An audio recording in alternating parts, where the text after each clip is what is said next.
कृष्णाय भूतले श्रीमते भक्ति वेदांत स्वामिन्निति नामिने। नमस्ते सारस्वते देवे गौरवाणी प्रचारिणे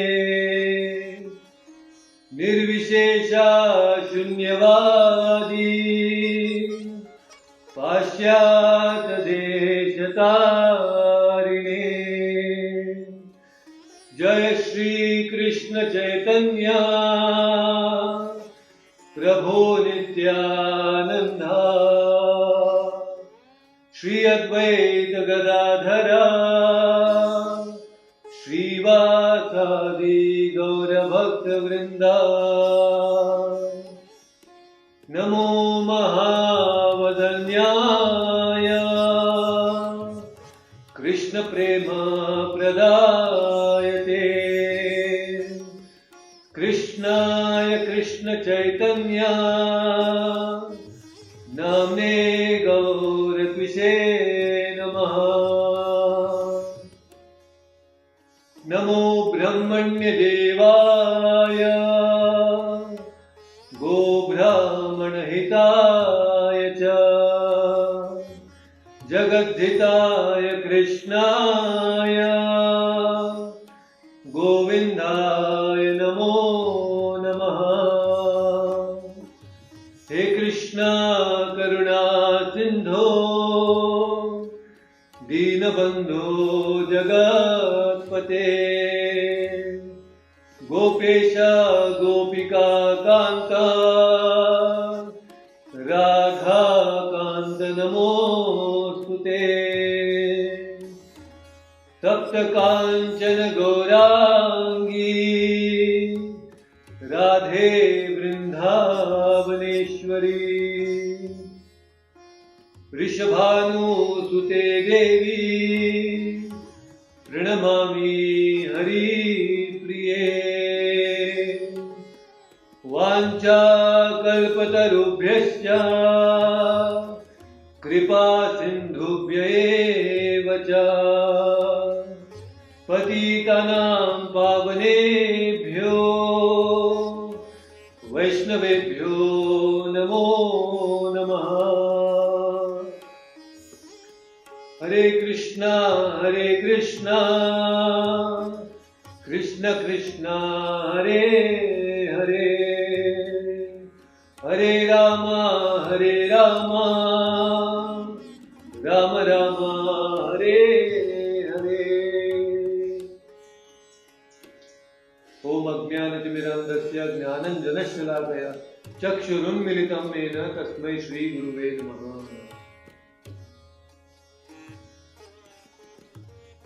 Hare Krishna everyone. So welcome all of you to this session, and we are in session number 24. We are discussing the last section of chapter 2, and Krishna is going to explain few more interesting concepts in this upcoming slokas that we are going to discuss today. So let's begin with the very first sloka for today, and that is sloka number 65. So Uma Kumar, can you unmute yourself and try to repeat after me the 65th sloka? It is displayed on the screen. Prasade sarva dukhanam hane rastyopajayate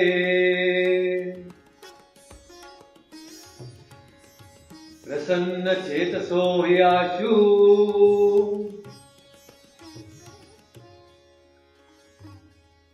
बुद्धि पर्यवतिष्ठते।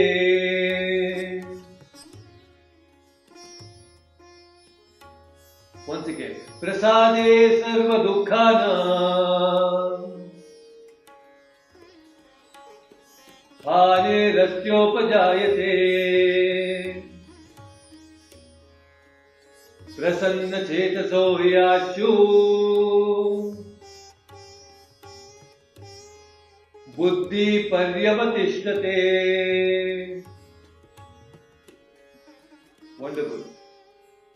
Translation. For one thus satisfied in Krishna consciousness, the threefold miseries of material existence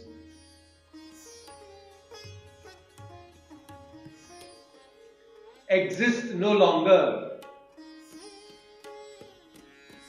In such satisfied consciousness,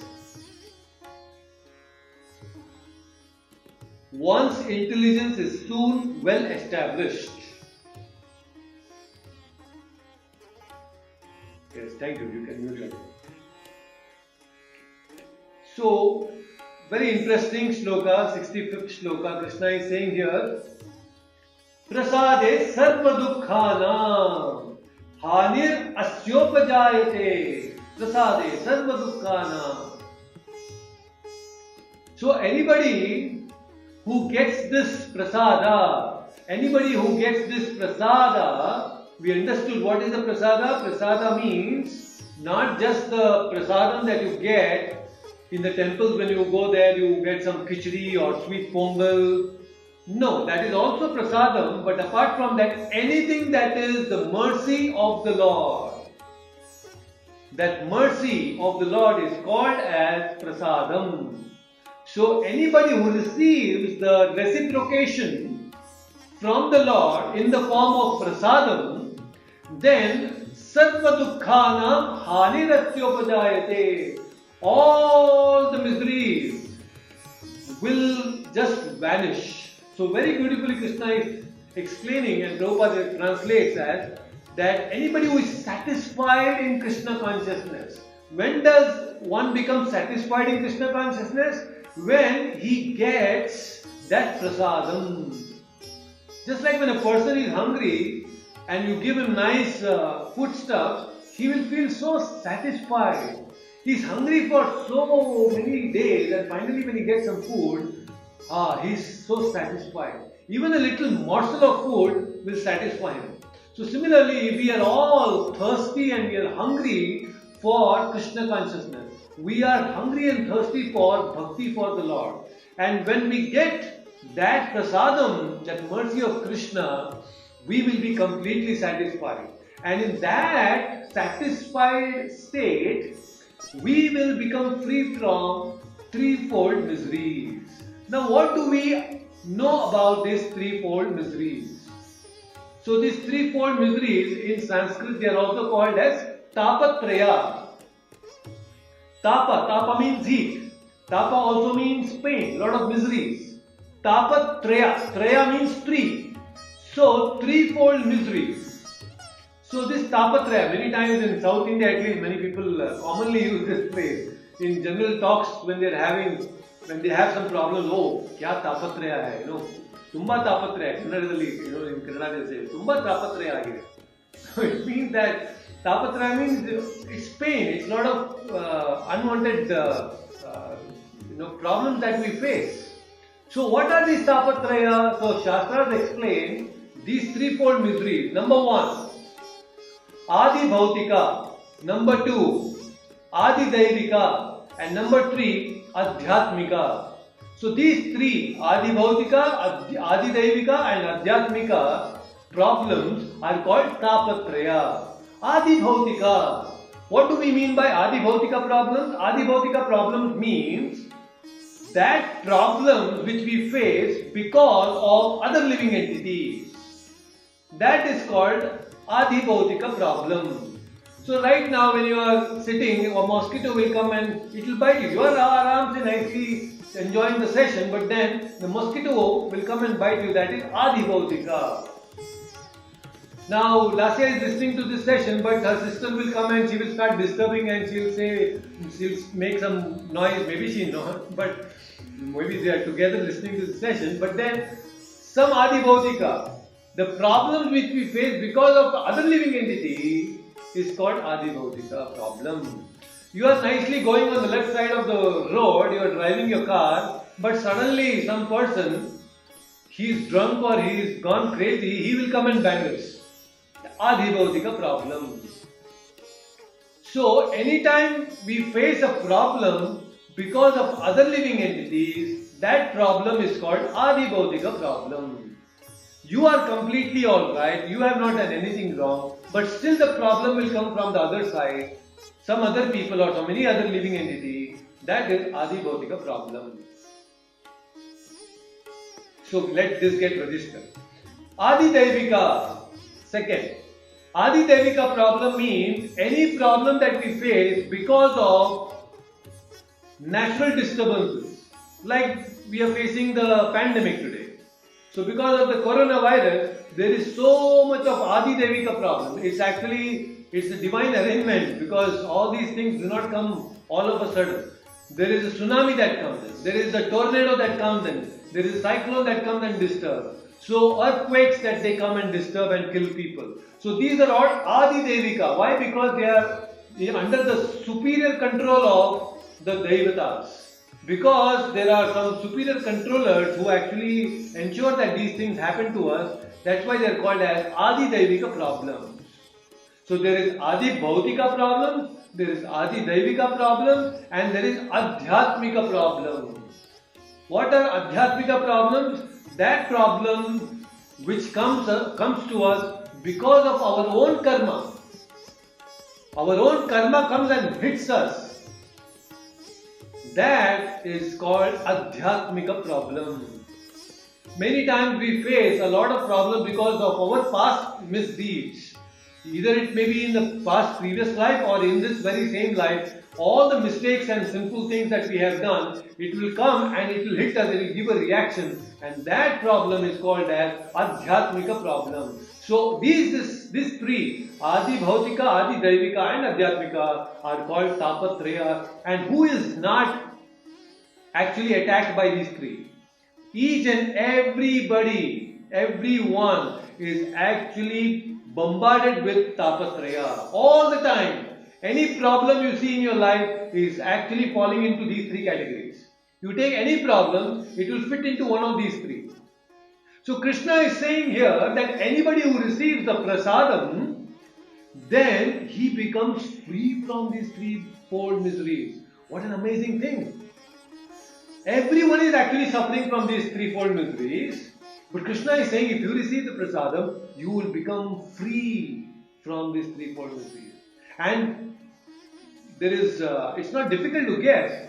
If anybody can become free from these threefold miseries, he will be satisfied. He will be truly happy. And in that satisfied state, Krishna is saying that what will happen? Buddhi paryavatishtate. Paryapta. We say no paryapta. Paryapta means sufficient. So paryavatishtate. Avatishtate means established. So buddhi paryavatishtate means our intelligence will become very well established. Our intelligence will become very steady.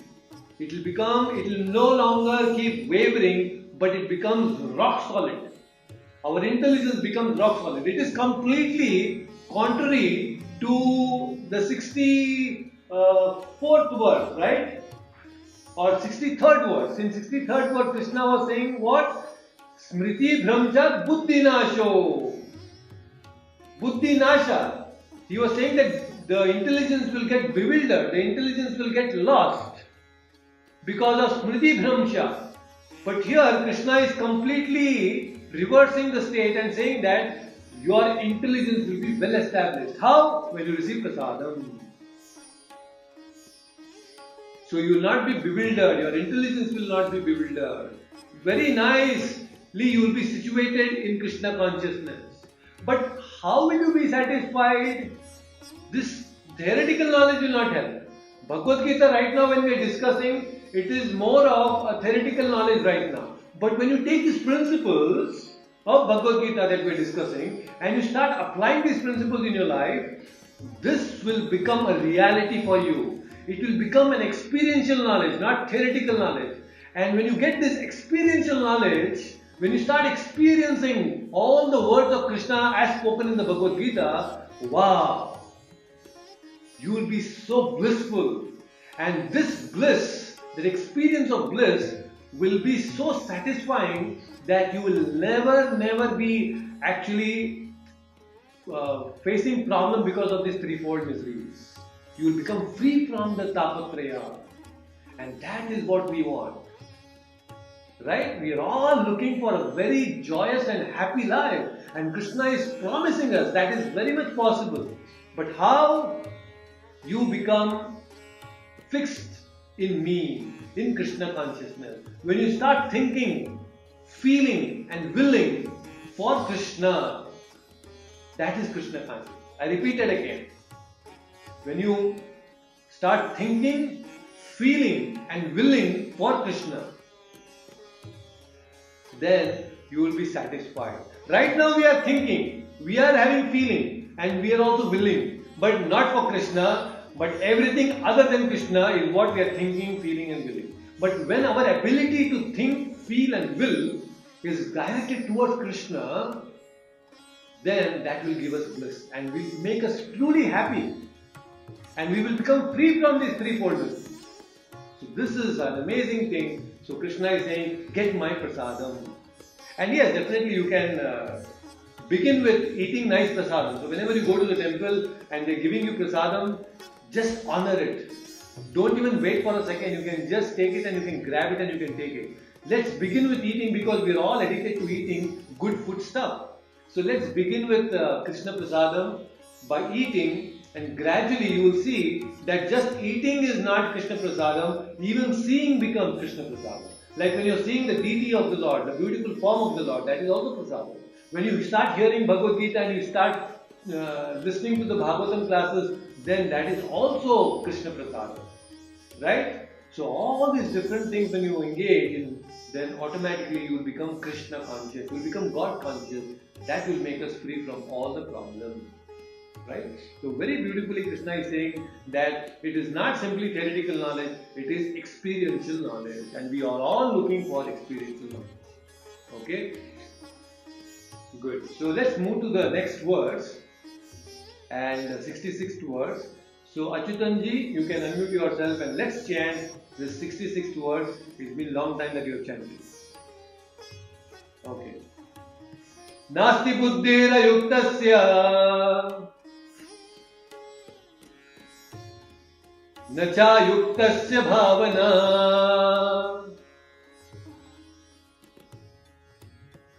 nacha bhavayatah shanti ashantasya kutas sukham. Wonderful. Once again. Nasti buddhira yuktasya nacha yuktasya bhavana nacha bhavayatah shanti ashantasya kuta sukham. Wonderful. Translation: one who is not connected with the Supreme in Krishna consciousness can have neither transcendental intelligence nor a steady mind, without which there is no possibility of peace. And how can there be any happiness without peace? Wonderful, thank you. Very good. So you see, there is a very interesting connection here, and let's understand this very important sloka again. Krishna is revealing another secret here in the verse number 66. And he is saying that Nasti buddhir ayuktasya, Nasti buddhi, na asti buddhi. So what is Krishna saying? That anybody, one who is not in transcendental consciousness. I had earlier also mentioned what is transcendental. Anybody can define what is transcendental? Anyone knows what is transcendental? Yes. It is a change which expects beyond. Okay, that's one definition. Beyond what? I had explained very clearly in earlier session. What does transcendental mean? Lasya, you remember? What is transcendental? We say no, we transcended. We hear this word, we have transcended. Okay, so beyond our senses, it is definitely beyond something but not the senses. It is also senses, but specifically transcendental I had given this definition. What is transcendental?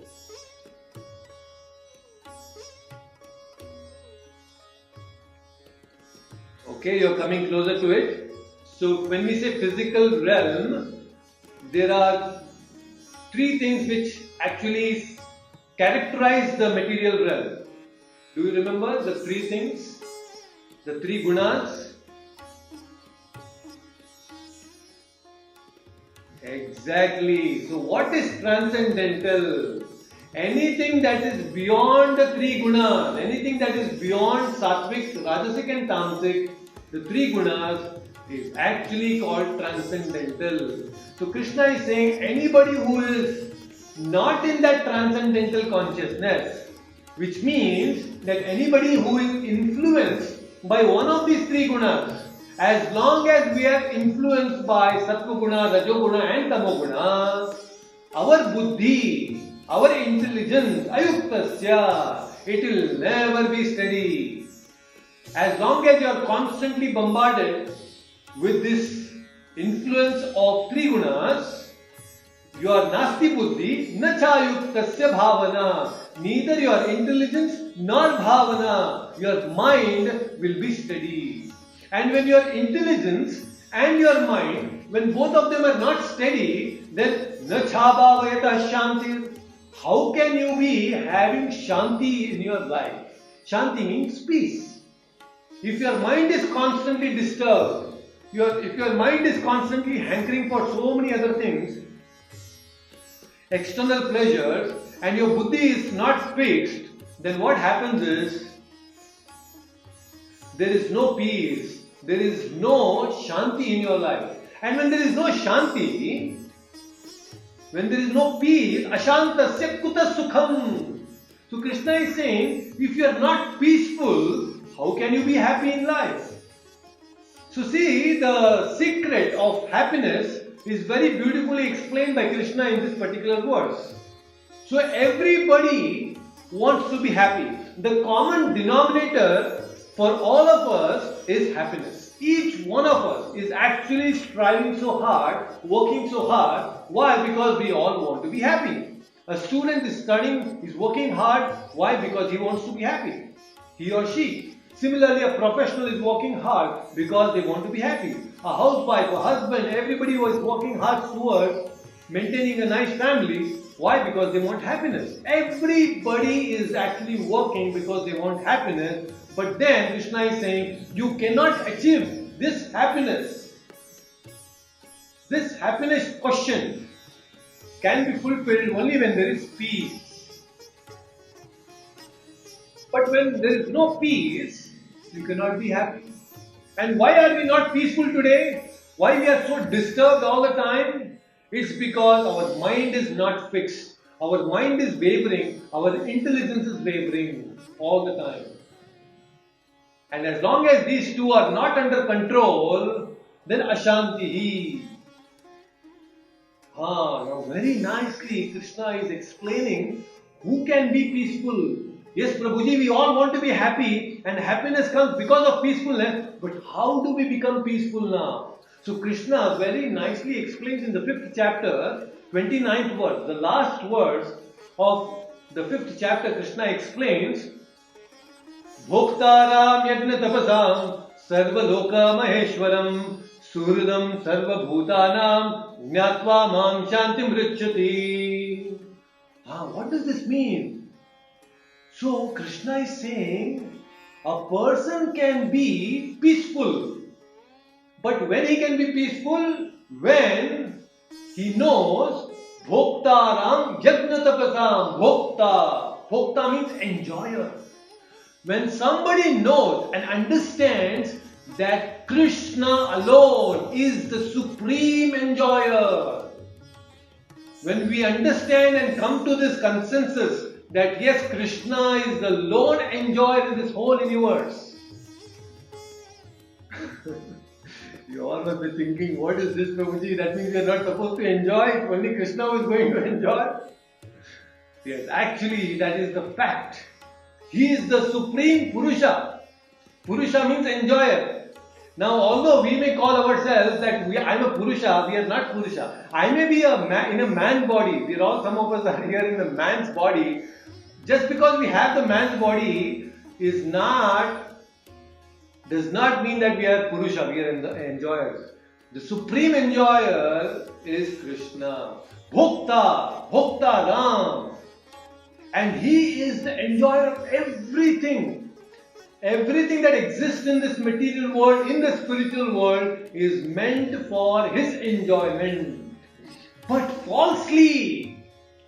when falsely we think that Krishna is not the enjoyer, I am the enjoyer, that is when Ashanti will come into our life.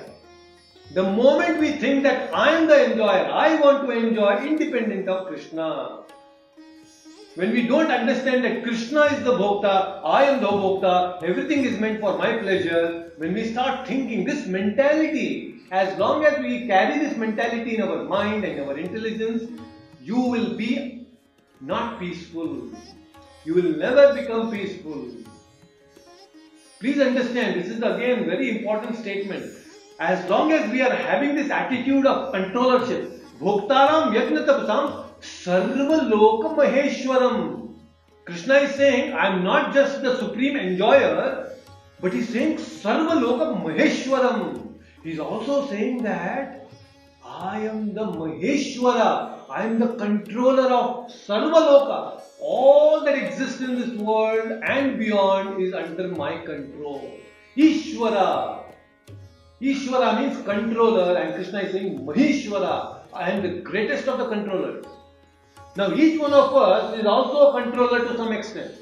We are all trying to control certain things. We are trying to control the satellites in the space. We are trying to control the trains. We are trying to control the mobile phones. We are trying to control the husband. We are trying to control the wife. We are trying to control the children. Each one of us is trying to control something or someone, but we are minute controllers. We are not Maheshwara, but Krishna is Maheshwara.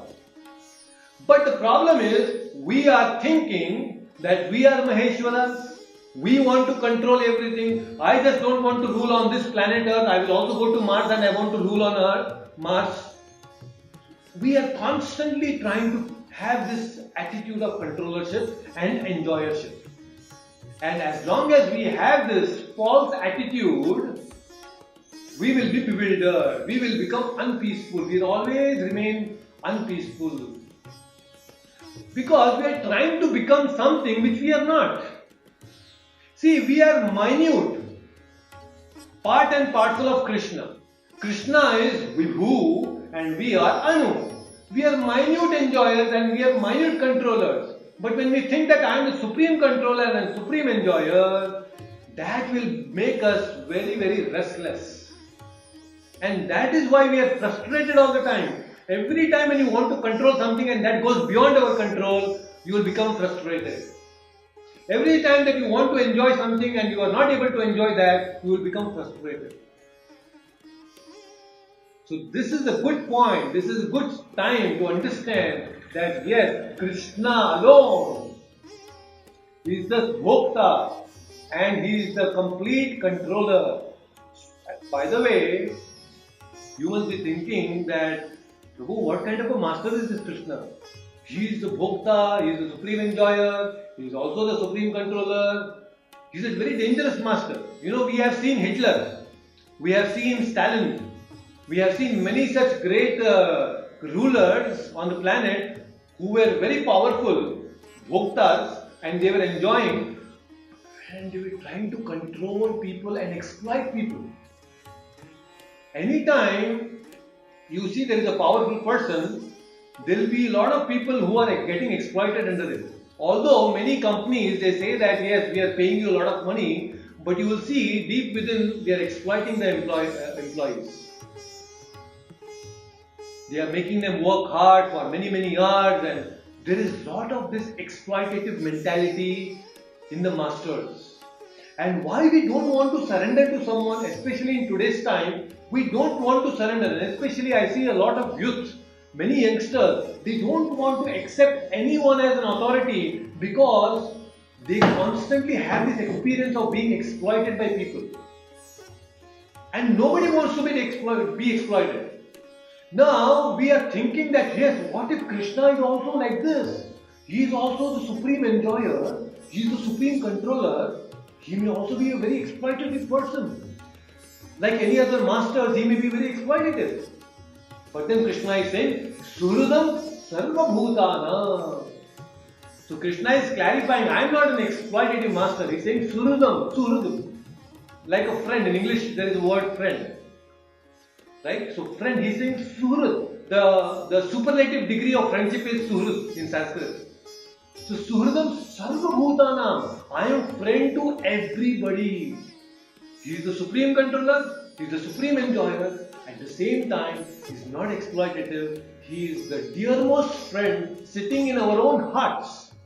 He is right within our heart. If he was exploitative, he would have just left us long time ago. But life after life, he is sitting in our heart and trying to fulfill our desires.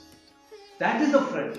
Although we have given up the spiritual world, we have given up his association. No, Krishna, I don't want you. I want to enjoy independent of you. And we have come to this material world. But Krishna is so merciful. He is such a wonderful friend.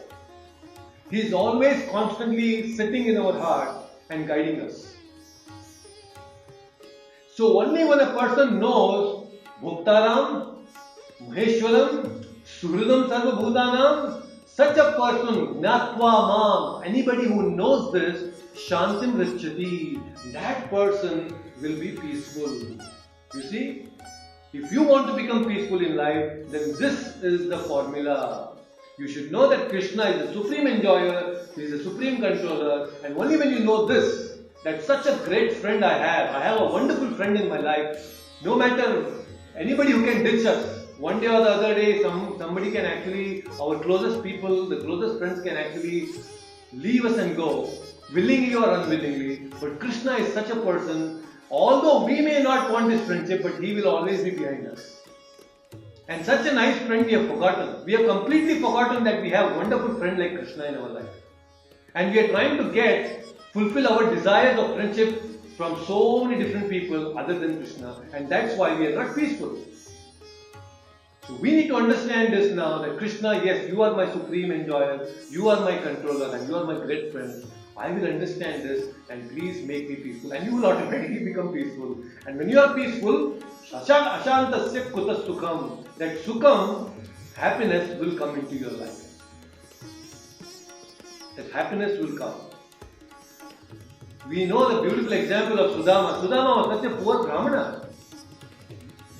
He had nothing, materially speaking. Sudama was, he was wearing all the tattered clothes, and his wife was so lean and lanky, and then children were all malnourished. But in spite of all these difficulties, he was quite contented and happy. Why? Because he was completely aware that Krishna is in control and Krishna is the supreme enjoyer. And finally, because of that, he was blessed, and he became even materially very well established later on.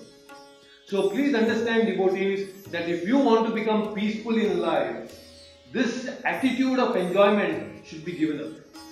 How do we enjoy? By giving enjoyment to Krishna, I will get my enjoyment. Krishna is like that, you cannot enjoy. It doesn't mean that we cannot enjoy.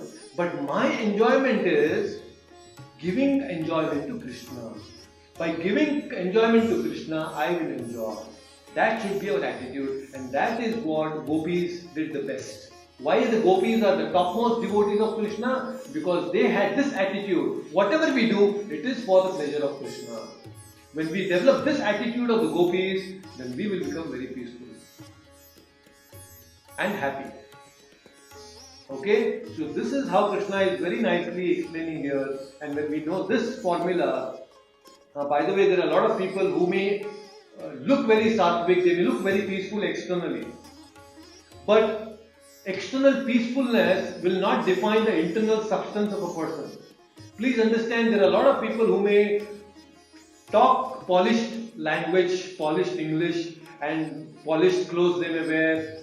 All these things may externally appear very nice. They may look very sattvic also. But that really does not define the character of a person. The character of a person can be defined only by knowing his spiritual foundation. Only when a person is having a very strong spiritual foundation, his character is strong.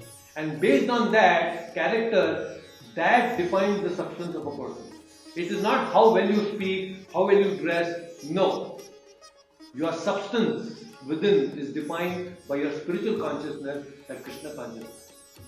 So let us not give up this spiritual consciousness. Let's develop it more and more. Okay? So you can become peaceful only when you know that you are, that Krishna is the Supreme Person, Supreme Enjoyer, and is the Supreme Controller. Okay? So wonderful. So Lasya, unmute yourself and let's chant the next words. 67. Indriyana vicharatam yanmano nu vidiyate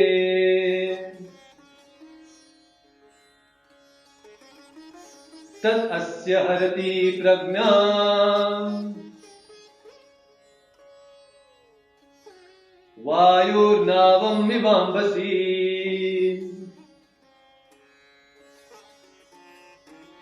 Once again, Indriyana vicharatam yanmano nu vidiyate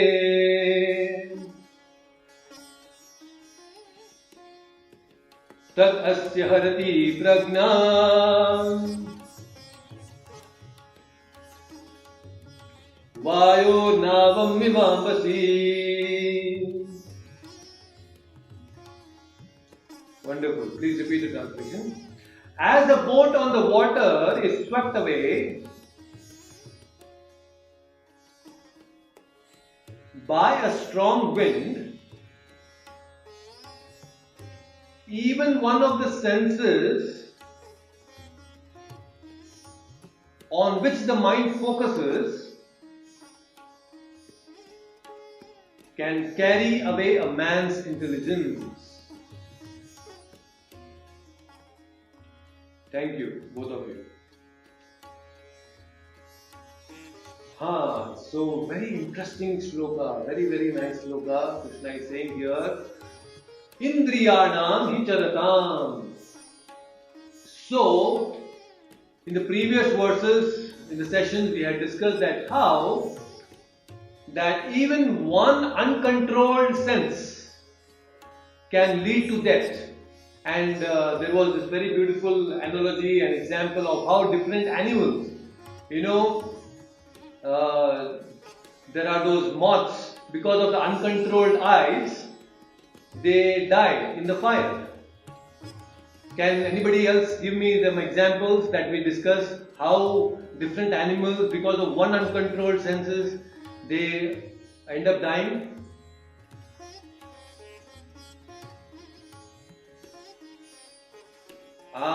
Great, wonderful, very nice. You're remembering and making good notes. Anybody else? A deer dies because of beautiful music, uncontrolled ears. Anybody else?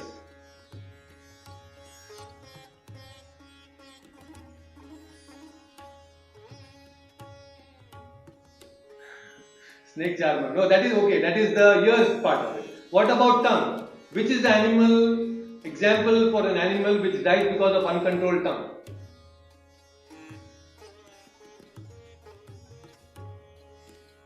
Animal that dies because of uncontrolled tongue. Exactly. Okay. So fish is one, dies because of uncontrolled tongue. Very nice. Okay. So now I want someone else to give a try. Which animal dies because of the uncontrolled sense of smelling? Which living entity dies because of uncontrolled nose?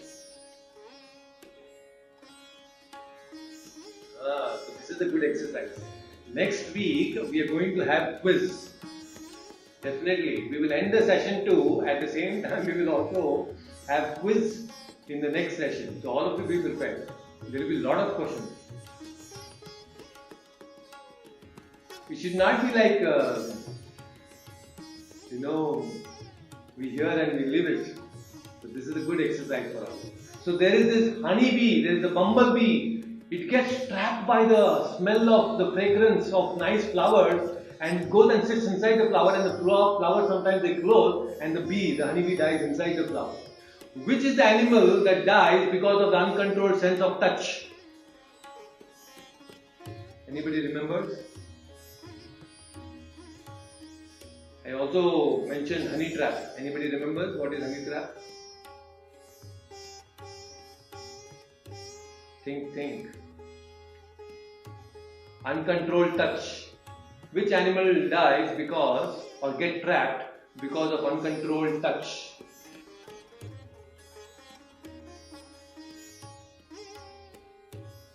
Okay, you can give a wild guess, no problem. Even if it is wrong. I don't have a stick that if you give a wrong answer, I'm going to come and hit you. That is uncontrolled eyes. Yeah, that is uncontrolled eyes. But uncontrolled touch.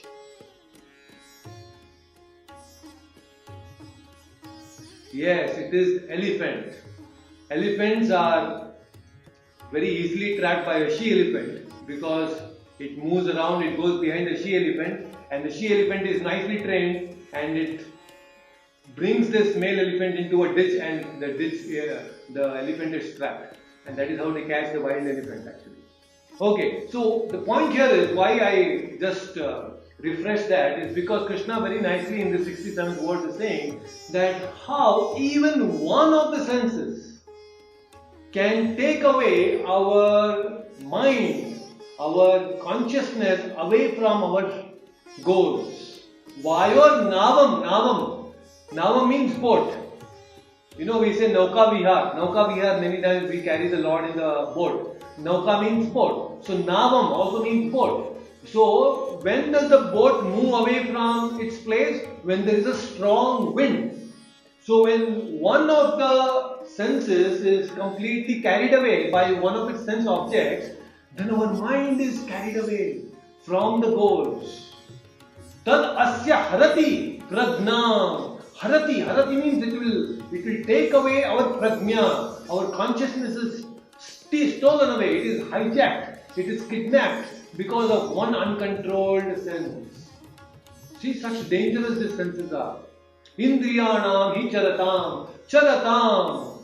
So this particular verse is a very direct answer to the Arjuna's fourth question. Fourth question of Arjuna about Sthita Prajna was Prajeta Kim. How does he walk? So charatam.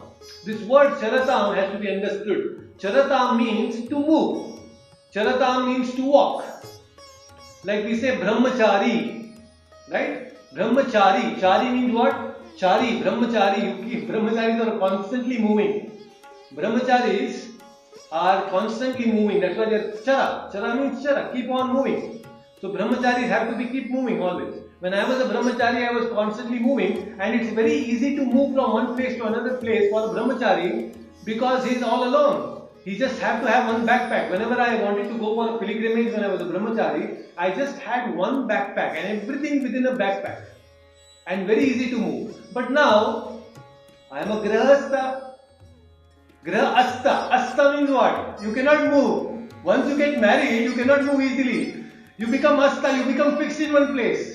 Anybody who is married, you will have this experience. You cannot move very easily. You cannot shift from one place to another place very easily. Grahastha. You become hastha in one place. You cannot move very easily. And forget about one backpack. You have to carry another backpack. Not just backpack, maybe a big load of other bags, which I do recently. After marriage, I have been doing this. Many of you must have experienced. And when children come, not just one bag or two bags, you have to carry more bags. So Charatam, movement becomes restricted. For a brahmachari, it is not like that. Brahmachari is nicely moving around. Wherever he wants, one backpack and he keeps moving. Right? So, brahmachari, grihastha, vanaprastha also cannot move very easily. Sannyasi. So, brahmachari and sannyasis can move around very nicely. So, Charatam. The point here is, when this indriyanam are constantly charatam, they are constantly moving, then what happens is, we will become vulnerable to the winds of desires. We will become very vulnerable to so many desires that keep coming to our mind. Yan manonuvidiyate, anuvidiyate. Anuvidiyate means constantly bombarded. There is no problem in enjoying senses. Once in a while, every day we have to engage our senses. We are eating, we are sleeping, we are watching so many things, we are smelling so many things. All that is needed. We cannot be completely away from the sense enjoyment. But anuvidiyate means if you are only constantly thinking only about sense objects, that is not good. Have you seen a cow? A cow is constantly chewing. Its mouth is constantly churning. Always chewing something, right? The cow. So our senses are also constantly grazing on the sense objects. Even if you are doing something else, if you are working on a project or something, your mind or your other senses will be constantly chewing, grazing on some sense objects. So Krishna is saying, don't do that. Don't keep on grazing on the sense objects. If you are constantly grazing on the sense objects like the cow, then Vayor Navam Yamvasi. That object, sense object, will take us away from the goal, and that is not good. So that is why our mind has to be anchored. See, when the boat has to be in one place, they put an anchor. Have you seen an anchor? Many times, even in big ships, they have these anchors. So this anchor will actually stop the movement. It restricts the movement of the boat. Even big ships, before they actually come to the ports, many nautical miles away from the port, they leave this anchor in emergency sometimes. And when the anchor goes down, then it has the ability to stop the boat, stop the ship to a greater extent. It acts like a brakes for the ship. So similarly, we need to have an anchor for our mind. And when our mind has an anchor of Krishna consciousness, then we will be very safe. Our boat will not get disturbed, our boat will not go away. So, very nicely Krishna is saying here, so if you want to become Krishna conscious, if you don't want to go here and there, you should go to Mandir. Why it is called Mandir? When we go to the temple is called Mandir. Why? Mandir is a place where your mana will become dhira. Dhira means stable. The place where your mind becomes stable is called Mandir. It is not called Tandir. Right? It is called Mandir, it is not called Tandir. Why? Because it is not the place where you go and stabilize your body. It is called Mandir because it is a place, temple is a place where you go and stabilize our mind. So it's a good place. When you go to the temple, you stabilize your mind. So it's very important, at least once in a week, you should go to the temple and you should pray. So earlier Lasya said that she had mentioned she doesn't pray. So it's a good time that you start going to some temple and pray. Start praying in front of the Lord. Then it becomes very nice. Your mind will become anchored. Our mind will be anchored nicely. Okay? So this is what Krishna is saying in the 67th sloka. Let's go to the 68th verse now. Okay, so I want, so Hina Mataji, you can unmute yourself and let's chant this 68th verse.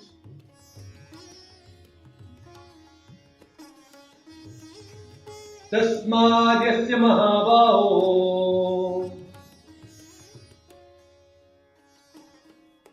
nigrihitani sarvashah indriya Indriyanindriyatebhyas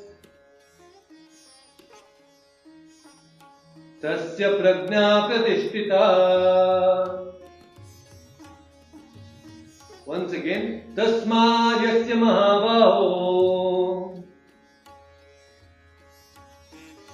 nigrihitani sarvashah indriyanindriyatebhyas tasya prajna pratishtita. Okay, wonderful translation. Therefore, O mighty arms, one whose senses are restrained from their objects is certainly of steady intelligence. Thank you. So, Krishna is saying here, Tasmad yasya mahabhavo. Mahabhavo. Mahabhavo means one who has strong arms, like Bahubali. So Arjuna is called here as Mahabhavo. So Krishna very aptly uses the nice names of Arjuna according to the circumstances that he is in right now.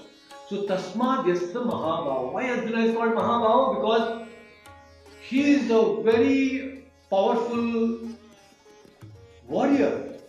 All the different Kshatriyas on the planet during his time were afraid of Arjuna.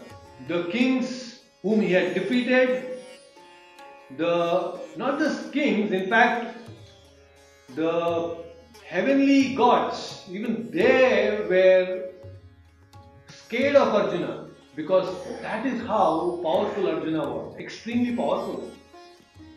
We all know that how Arjuna, because of his mighty powers, he also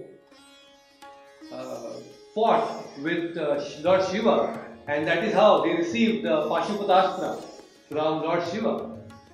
So, a very, very great fighter. So, Krishna is calling him as, oh, Tasmad Mahabhavo, you are a very great warrior, and there were so many accomplishments that Arjuna had. From Dronacharya's side as a student, and then winning the hands of Draupadi, and many more things. He was quite an accomplished person. Externally speaking, you see Arjuna was very, very highly accomplished person, materially speaking. But at the same time, especially in this state of fight in Kurukshetra, Arjuna is disturbed. So, although you may have a lot of accomplishments externally, it is important that we have internal accomplishments also. And as long as we don't have this internal accomplishment, and what is that internal accomplishment? To have the self-realization, to have the God realization. If that is not there, if that is missing, then all this external accomplishment will fade away. And that is exactly what was happening to Arjuna. Lot of accomplishments, but he is all getting disturbed right now. A very beautiful example of Bharat Maharaj. I want to share this story with all of you. You know, sometimes Arjuna in the Mahabharata itself, in this Bhagavad Gita as well, there is a very interesting story of Bharat Maharaj. Now Bharata, you know, we address Arjuna in Bhagavad Gita sometimes as Bharata. Even Dhritarashtra is also addressed sometimes as Bharata. So Sanjaya previously had mentioned even Dhritarashtra as Bharata. Why they are called Bharata? Because they are descendants of King Bharata. So who is this King Bharata? A very, very powerful king. Extremely powerful king. So this Bharata was the emperor. King Bharata, Bharat Maharaj, was the emperor of the whole planet. Not just India or America or Australia, the whole planet. They were called emperors. Very powerful. Everything was under his control. But once when he came back to his palace, That is when his minister told, "Oh my dear king, it is time apparent now that you actually have to install one of your sons to be the king, and you have to take vanaprastha, you have to now take retirement." And then Bharat Maharaj was very deeply thinking about it. And he had 9 sons. He was thinking, how should I do justice now? And he was confused. And in this confused state, Bharat Maharaj, he went and approached Kanva Maharishi. Now the great thing of the rishi, the great king, the kings before, rulers, was whenever they are confused, they will go to a learned person. They will always go to some rishis, they will always go to some sages and seek clarification. It's very important. Even in our life, when we are confused, it's better that we approach some authority who is especially practicing spirituality. It becomes very easy for you to get clarification in your own life. So that's exactly what Bharat Maharaj did. And then he goes to Kanva Maharishi, who happens to be also a caretaker of Shakuntala. Shakuntala is the mother of Bharat Maharaj. So Kanva Maharishi had raised Shakuntala, and that is how Bharat Maharaj explains his situation to Kanva Maharishi, and Kanva Maharishi says, "Why are you confused?" He says, "This is what I want to do. I want to install I want to nominate one of my sons, but I am confused. What should I do?" Then Kanva Maharishi says, "Oh, see, Bharat Maharaj, you have actually conquered everything, the whole world. You are emperor, but you have not actually conquered your own mind. You are so confused and disturbed because you are not self-realized. The confusion is because you are not self-realized. What should I do? Don't worry, you start seeking self-realization and the answers will come to you in meantime." And that is how Bharat Maharaj starts practicing Bhakti Yoga. And then one fine day, he nominates one of his not sons, but a person, a very nice youngster in his own kingdom called Bhumanyu. So Bhumanyu, who was not his son, but he was installed as a king. Shakuntala was aghast. She said, "Bharat, how can you do this? It will be known in the history that you have performed the greatest injustice to your sons. You are supposed to hand over this kingdom to one of your sons, but you did not do. Instead, you are actually appointing someone else." Bharat Maharaj was quite peaceful at this stage. He was not disturbed by what Shakuntala said, and he said, "My mother, I am not just a father, but I am also a king. I am a ruler. And as a ruler, all the praja is also a part of my family. So it is my duty as a ruler to appoint the right person who is qualified to be the ruler. It's not just because of, somebody is connected to me because of some blood relationship, I am going to hand over my kingship to them."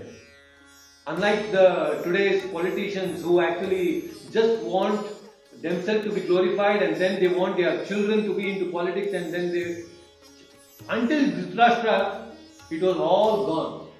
The moment Dhritarashtra became king, the situation had changed. This is the same Dhritarashtra who is coming in the dynasty of Bharat Maharaj, who appointed not his son but someone else as a king, Bhumanyu.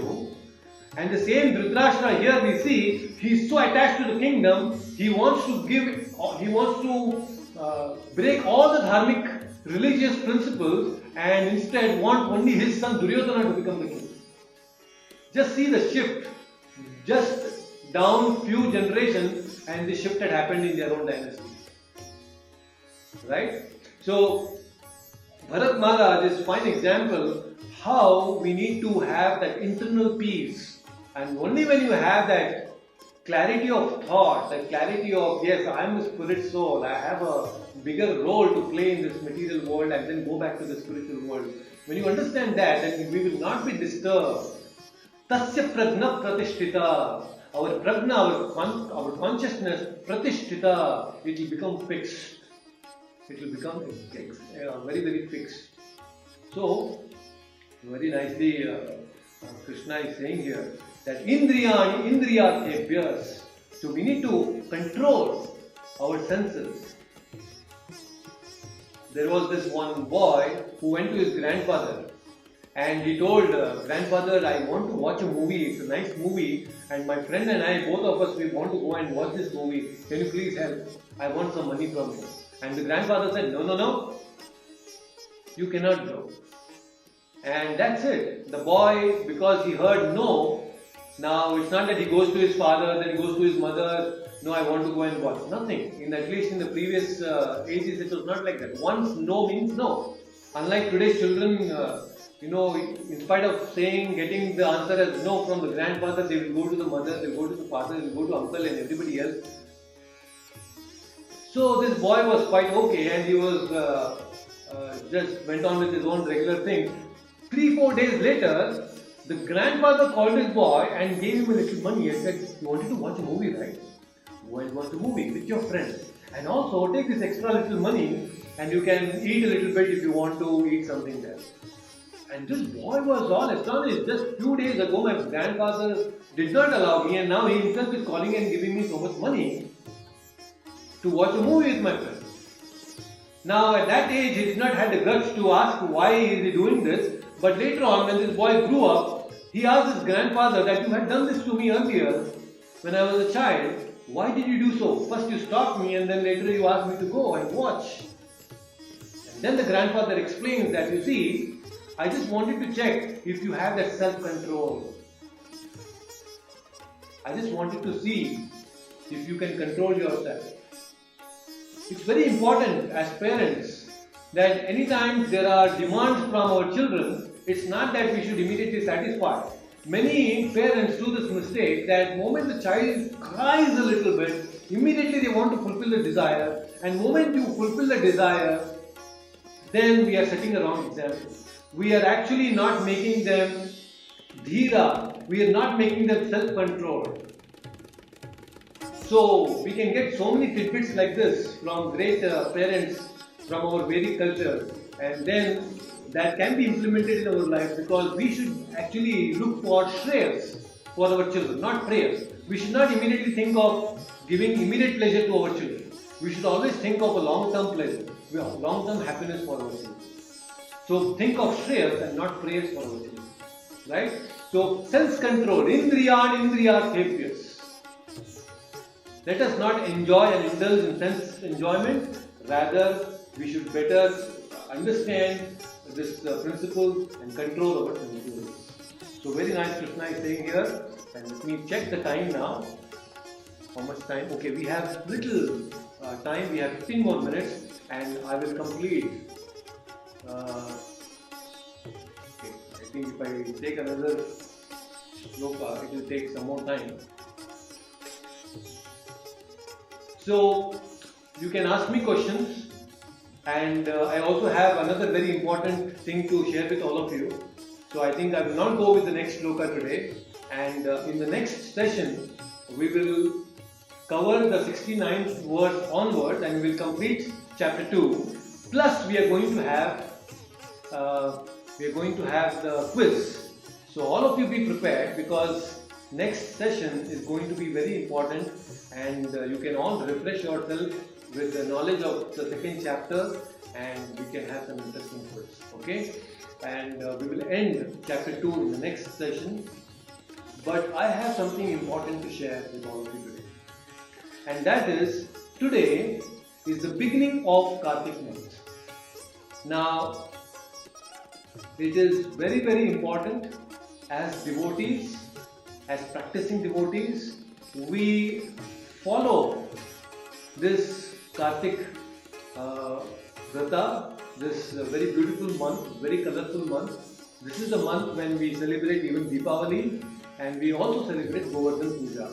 There are many festivities that come, and it is very vibrant, very colorful, full of lights. So this month, starting from today, we are going to celebrate Kartikotsava. Now, how do we celebrate this Kartikotsava? So very interesting, all of you, every single day, it is mentioned in a lot of scriptures that in this Kartik month, which is very dear to Krishna. Why it is dear to Krishna?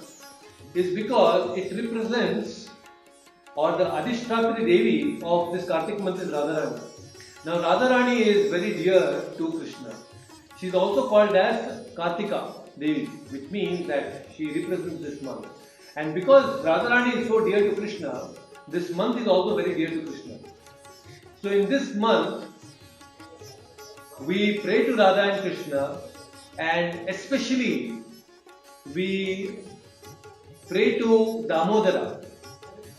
Damodara is the form of the Lord where he gets bound by Mother Yashoda. You must have seen the beautiful picture of Damodara where the small little Krishna was bound to the wooden mortar and a very beautiful pastime which I am going to explain maybe next week.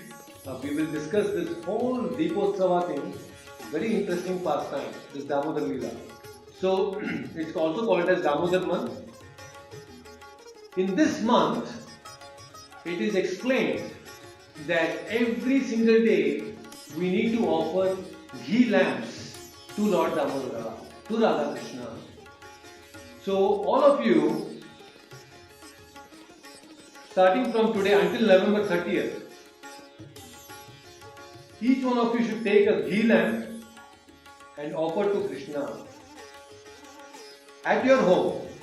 If there's someone, it is feasible for you to go to the temple, you can go to the temple and offer. But at your homes, you can offer this ghee lamp. When you offer a ghee lamp to Krishna in this month, many sinful reactions which are sitting in our heart, which we have committed for so many lifetimes, will all be burnt. We will become free from all the sinful reactions in our heart. It is so important to offer ghee lamp in this particular month. And along with offering this ghee lamp, we can also sing this Damodar Ashtakam. I am going to share audio and also the lyrics of this Damodar Ashtakam to all of you. So every single day, before you take your dinner, you can actually, before or after, no problem, any convenient time, you can, in the evening, sing this Damodar Ashtakam with the audio that I am going to send, and then you can, after singing the whole Damodar Ashtakam, you can offer ghee lamps to Krishna. It's very important. This whole month, every evening we need to do this. It's a very colorful festival. In fact, during this Kartik month, every year we go to Vrindavan. Last year during this time we were in Vrindavan, we organized trips, and next time when we organize, we will definitely call all of you. You can join us for the trip to Vrindavan, where we can personally see how Krishna has performed so many leelas. We can visit to all the different places where Krishna has performed this pastime in Vrindavan. So we will go to the place where Krishna was also bound. So last year, very same time, we were in Vrindavan with a group of devotees from Bangalore. We had taken them. So every year we organize, my wife and I, both of us, about 25-30 people, we try to form a group and we go to Vrindavan. So this is the time to visit Vrindavan also. Very colorful it will be to visit Vrindavan during this time. And singing Damodar Ashtakam and offering ghee lamp is extremely important. Along with this, try to read Bhagavad Gita, Bhagavatam, and also listen to Bhagavad Gita and Bhagavatam, which you are already doing. You can intensify it even more this month, because anything that you do in this month will be giving you results 1000 times more than the regular days. So it's very important month. This Kartik Damodar month is extremely very beautiful. And it's so much fun to light the diyas and sing this Damodar Ashtakam every single day. And every day we sing this at home. And in fact, at our home, we organize this program, especially on Govardhan Puja. This month is when you will see Lord Krishna, when he was 7 years old, he lifted this Govardhan hill. And this happened in this Kartik month. Kamsa was killed in Kartik month. So there are many things which I want to share about Kartik month. In the next session, we will have an exclusive session on Kartik Utsav itself, on Kartik month. So this Kartik month, please chant and read more. every single day. And please fast on Ekadashis, that's also very important. Many devotees, they take only one time, one single meal for the whole month. You don't have to do that, but at least on Ekadashis you can fast nicely. And also, if possible, this month you can abstain from taking urad dal. This is the 4th month of Chaturmasya, and on the 4th month we avoid, this Kartik month, we avoid taking urad dal. That means no idli, no dosas. So it's difficult, might be, some of you South Indians especially. So no urad dal, try to avoid urad dal. Chaturmasya, we avoid one thing in each month. The very first month of Chaturmasya, we avoid leafy vegetables, no vegetables. Second month we avoid curd, third month milk, and fourth month urad dal. Okay? So if you can avoid urad dal, you can avoid, that will be really nice. Starting from today. Okay? And also we will discuss more about Govardhan and Govardhan Puja, what to do on Govardhan Puja, how do we celebrate this Govardhan Puja. It's a very nice festival, and on Deepavali what to do, all these things we will discuss more coming forward. But from today, please offer ghee lamps, each one of you, even if it's a child at home, let them offer ghee lamp at home in the evening.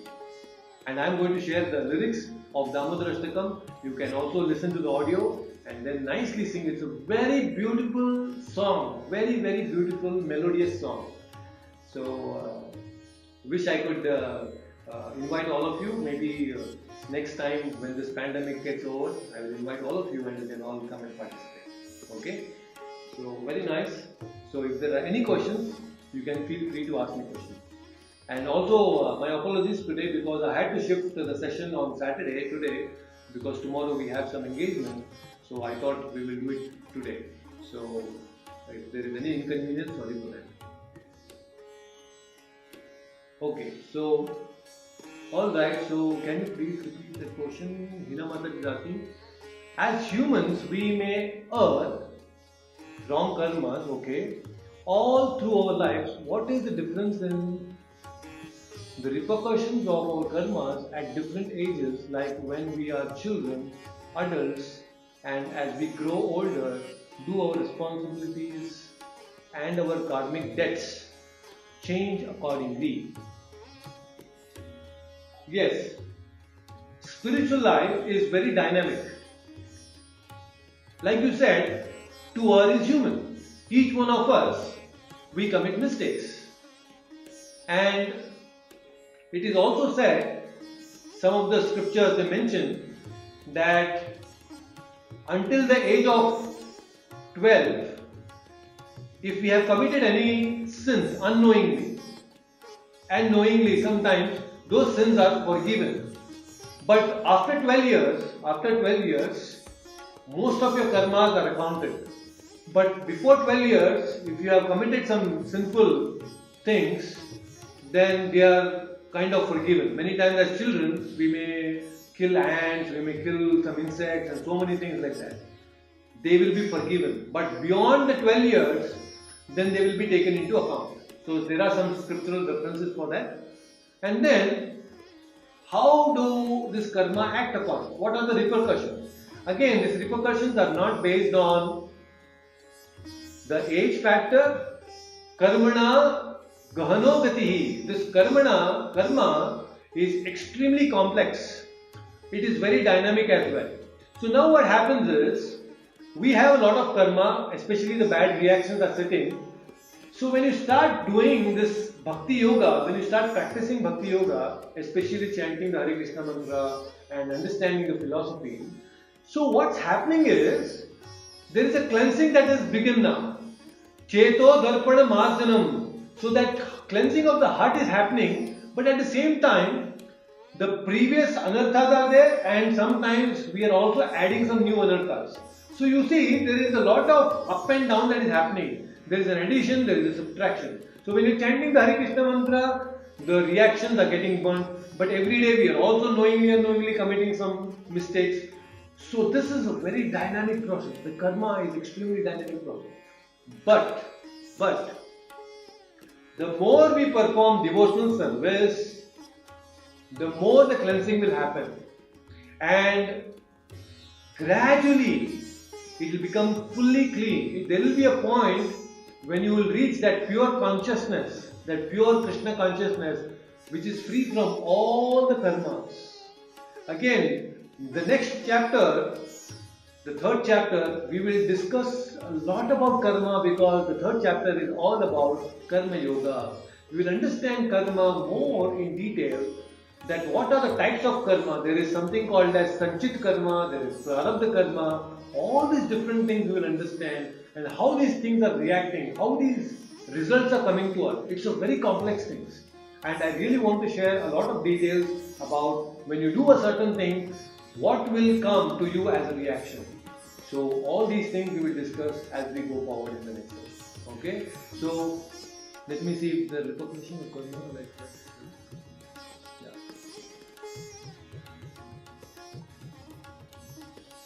Yes, it's a dynamic process. Our responsibilities and our karma, they dynamically keep changing, because there is an influence of our previous, we have astrology.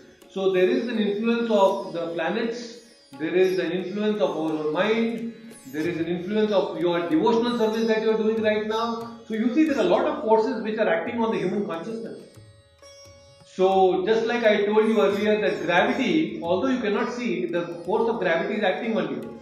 Time, although you cannot see the tangible result of time acting on you, but time is really acting. Every single moment we are becoming old, we are growing old. So these different forces are acting on us, and dynamically it will change.